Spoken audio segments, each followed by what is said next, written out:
Bonjour, nous allons voir l'algodystrophie ou syndrome régional douloureux complexe. L'algodystrophie est définie comme un syndrome régional douloureux vasomoteur et trophique portant sur des structures sous-cutanées, articulaires, périarticulaires et osseuses, le plus souvent d'un segment de membre en règle après un traumatisme. Donc, comme vous le voyez, ce n'est pas une maladie, mais c'est un syndrome. Ça veut dire que c'est un ensemble de signes cliniques.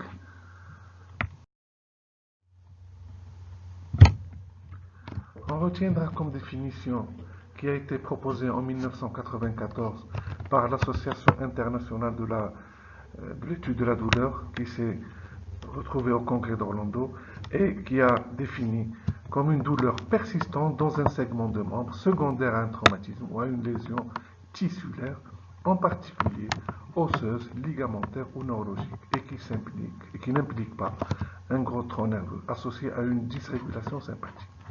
Donc, si c'est une algodystrophie, c'est le type 1.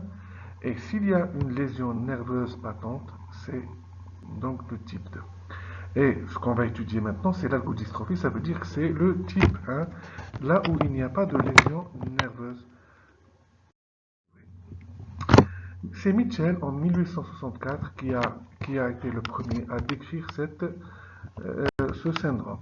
Et il en a parlé en disant que c'est une douleur brûlante post-traumatique. En ce temps-là, il n'y avait pas de radio, il n'y avait pas de...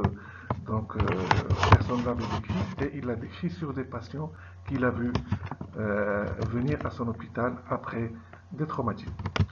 Et depuis, la terminologie de ce syndrome n'a cessé d'évoluer, illustrant les difficultés nosologiques et physiologiques. Et actuellement, l'appellation la plus retenue, c'est le syndrome douloureux régional complexe de type 1, qui constitue l'appellation retenue. L'algodystrophie survient à tout âge, parce qu'avant on disait que ça ne survenu que chez la femme et la personne âgée.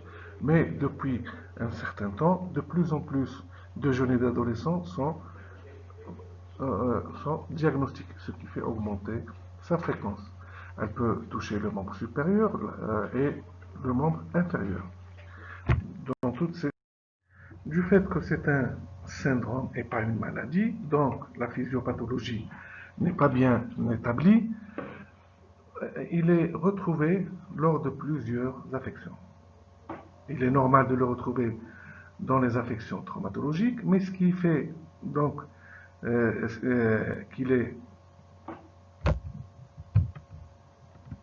Mais du fait que ça reste une énigme sur le plan physiopathologique et sur le plan clinique, ce syndrome est retrouvé dans beaucoup d'autres affections et qu'on n'arrive pas à expliquer jusqu'à présent, telles que les lésions vasculaires, les lésions cardiaques, les pneumopathies, les affections générales telles que le diabète, l'hyperthyroïdie, les hémiplégies, et même lors de grossesse, et certains médicaments.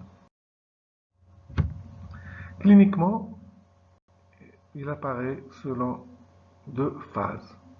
La phase d'installation après 3-4 semaines donc, du traumatisme, il va y avoir une apparition d'un œdème assez ferme, persistant, rendant une contention douloureuse. Contrairement au traumatisme, où la contention va atténuer la douleur avec des attelles, avec du plâtre, ici, même si vous immobilisez, ça, la douleur va persister et parfois va augmenter.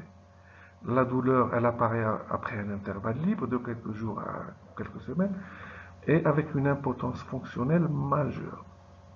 Ça veut dire quoi? Ça veut dire que si vous immobilisez ou si vous mobilisez, la douleur sera toujours là. Il va y avoir des troubles vasomoteurs, donc une hyperhidrose, un enraidissement articulaire passif actif. Quelque temps après, quelques semaines ou quelques mois, va apparaître la phase froide et sclérosante. Il va y avoir une disparition de l'œdème, apparition de troubles de la trophicité tissulaire. La peau qui était enflée, qui était rouge, avec des troubles des fanères, qu'avec un érythème acier, maintenant la peau devient froide, sèche, cyanotique, en particulier en position d'équilibre. Elle peut être pâle, atrophique, hypersudation, avec des troubles des fanères. Et ce qui est le plus important à retenir, c'est qu'il va y avoir une rétraction des structures périarticulaires. Rétraction de la capsule, des tendons, des ligaments.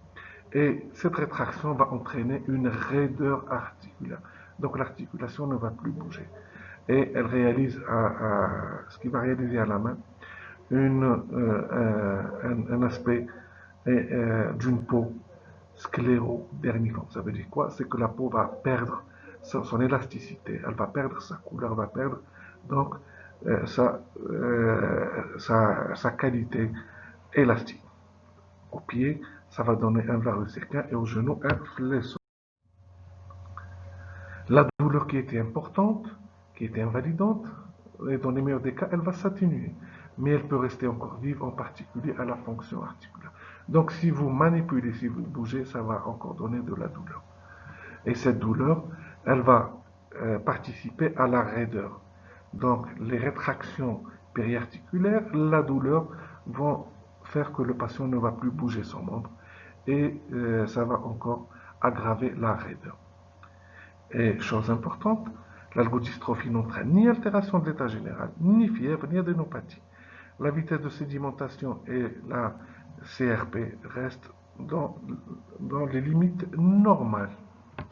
Ce qui va faire la part des choses et ce qui va la différencier des autres pathologies et des diagnostics différentiels qu'on va. Le traitement, la mise en décharge s'impose. Calmer les douleurs en donnant des fois de la calcitronine par voie intraveineuse pendant 2 à 3. Et puis donner aussi des antalgiques tels que du paracétamol, des fois de la morphine, des fois donc des opiacés pour diminuer la douleur. Et dès que le sujet ne souffre plus, on va faire un traitement physique. Donc, il faut dans ce cas confier votre patient au rééducateur pour une immobilisation, pour que l'articulation bouge et cette articulation, donc il faut la faire bouger.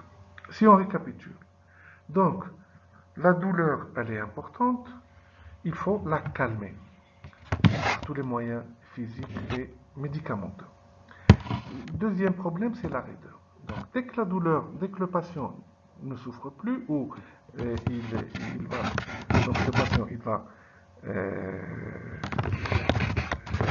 supporter sa douleur, on va débuter cette rééducation, cette mobilisation de l'articulation.